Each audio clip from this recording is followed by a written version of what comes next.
ধন্যবাদ এই সুন্দর আয়োজনে আমাকে আমন্ত্রণ জানানোর জন্য। খুবই এঙ্গেজিং ডিসকাশনের পার্ট ছিলাম।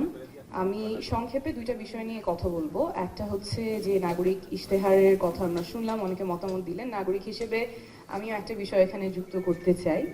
আমাদের যারা কর্মজীবী জনগোষ্ঠী আছেন তাদের মধ্যে একটা উল্লেখযোগ্য অংশ ইনফর্মাল সেক্টরে কাজ করেন এবং তাদেরকে আমাদের সামাজিক সুরক্ষা ব্যবস্থায় আনতে হবে। আমি দেখছিলাম ইশতেহারটা, ওখানে এটার উল্লেখ নাই। যদি অলরেডি এটা থেকে থাকে তাহলে তো খুব ভালো।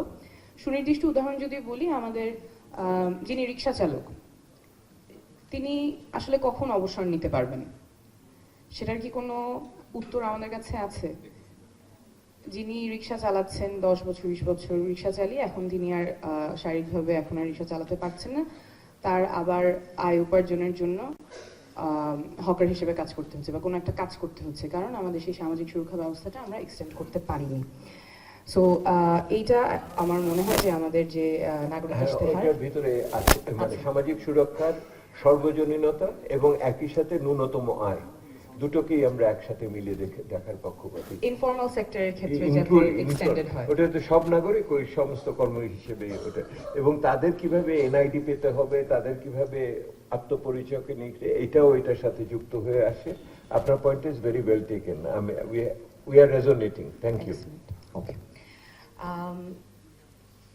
আজকে যে আলোচনা সেখান থেকে পরবর্তী বিষয়টা বলতে চাই। আমাদের যে ওয়ার্ড ক্লাউডটা আমরা দেখলাম, যুব সমাজ এবং নাগরিক সমাজের প্রত্যাশা, সেখানে একটা বিষয় বারবার উঠে এসেছে এবং এখনো যে ওয়ার্ড ক্লাউড আমরা দেখলাম, এখানে যে অডিয়েন্স আছেন ওখানে গণতান্ত্রিক জবাবদিহিতা, অ্যাকাউন্টেবিলিটি, এটার কথা বারবার এসেছে।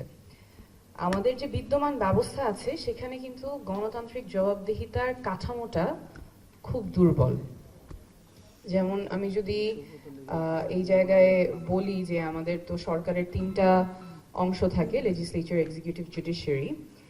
বাই ডেফিনেশন লেজিসলেচার অর্থাৎ যারা আমাদের এমপি হন, আমাদের সংসদে যান, জনগণের ভোটে সংসদে যাচ্ছেন, কিন্তু তারা দলের বিরুদ্ধে ভোট দিলে আর এমপি থাকতে পারবেন না। অর্থাৎ জনগণের ভোটে তারা সংসদে যাচ্ছেন জনপ্রতিনিধি হওয়ার জন্য, কিন্তু জনপ্রতিনিধি হওয়ার উপায়টা তাদের জন্য সাংবিধানিকভাবেই বন্ধ করা আছে। কারণ তিনি যদি দলের বিরুদ্ধে কোনো আইনের ক্ষেত্রে ভোট দেন তাহলে তিনি আর এমপি থাকতে পারছেন না। এটা গেল আমাদের লেজিসলেচার। এক্সিকিউটিভ যে ব্রাঞ্চটা আছে, নির্বাহী বিভাগ, সেখানে আমি শুধু ক্যাবিনেটের কথাই বলছি। ক্যাবিনেটকে কে জবাবদিহিতা করবে?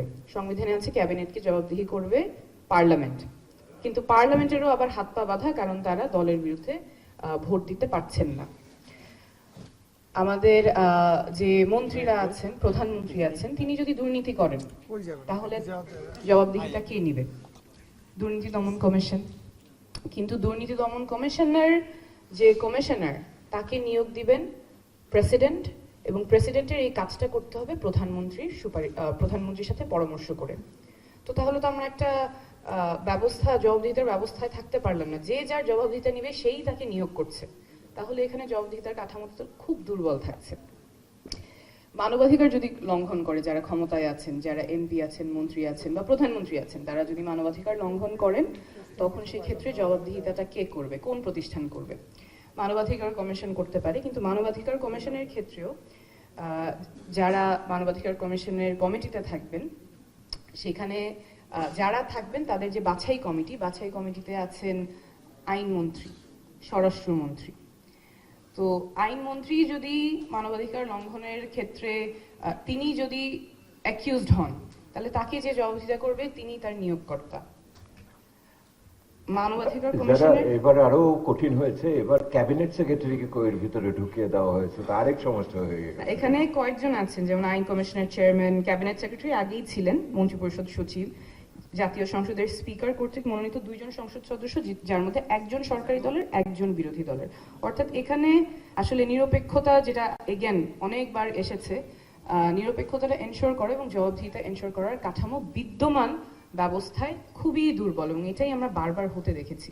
যদি আমি মানবাধিকার কমিশনের ক্ষেত্রে বাছাই কমিটির মধ্যে তো নিউট্রালিটি এনশোর করার ব্যবস্থাটা নাই, কারণ আইনমন্ত্রী থাকবেন, স্বরাষ্ট্রমন্ত্রী থাকবেন, জাতীয় সংসদের স্পিকার থাকবেন।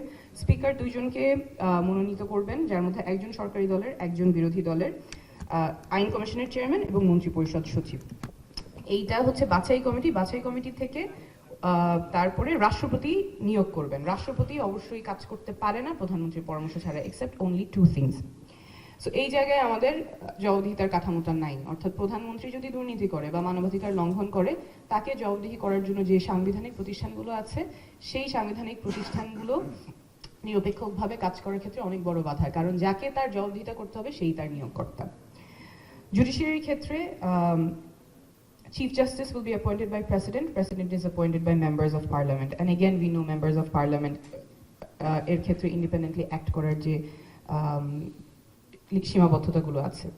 তো তাহলে যদি আমাদের এমন দল ক্ষমতায় থাকে বা এমন মন্ত্রী থাকে, এমন প্রধানমন্ত্রী থাকে যিনি দুর্নীতি করছেন, যিনি মানবাধিকার লঙ্ঘন করছেন, যিনি নাগরিকদের অধিকার কেড়ে নিচ্ছেন, তাকে সরানোর ব্যবস্থাটা কি?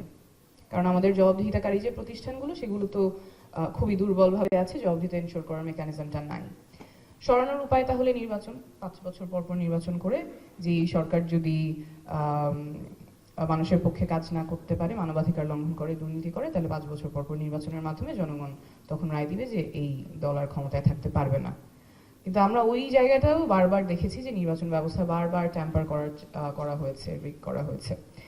তো তাহলে তো আসলে আমাদের যারা ক্ষমতায় আছেন, তারা যদি জনগণের অধিকার কেড়ে নেয়, তাদেরকে সরানোর আর কোনো উপায় জনগণের হাতে থাকে না। তখন একমাত্র উপায় হচ্ছে রাস্তায় নামতে হবে, জীবন বাজি রেখে, জীবনের ঝুঁকি নিয়ে আন্দোলন করে, অভ্যুত্থান করে, তখন একজন মানবাধিকার লঙ্ঘনকারী বা একজন যে প্রধানমন্ত্রী দুর্নীতি করছে তাকে সরাতে হবে। এটাই তো আমাদের বাস্তব বর্তমান কাঠামোর সীমাবদ্ধতা, এবং সেটাই আমরা হতে দেখেছি।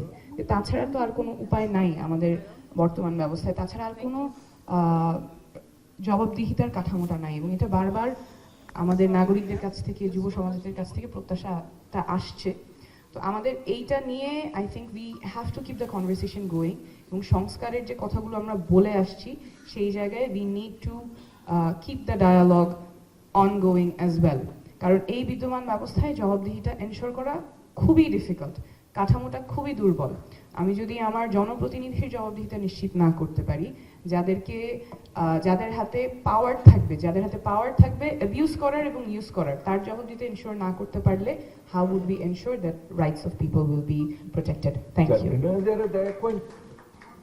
আপনি খুব সুন্দরভাবে বলেছেন এই কাঠামোর বৈপরীত্যগুলো এবং সীমাবদ্ধতা।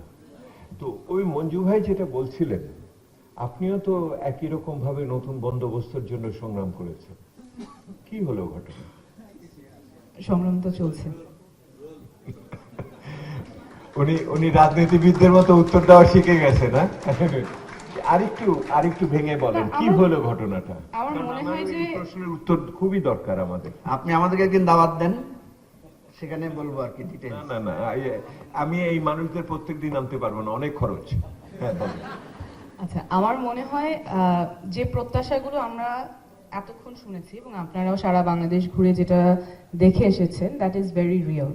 People want change and people don't want to go back to the old ways of muscle and money politics. So whichever force will be able to embody that, people are looking for that, and that মানে অনেকগুলো সীমাবদ্ধতা অবশ্যই আছে বিদ্যমান ব্যবস্থায়, কিন্তু মানুষের আকাঙ্ক্ষা এবং বর্তমান ব্যবস্থা is not being able to deliver. There is a big gap.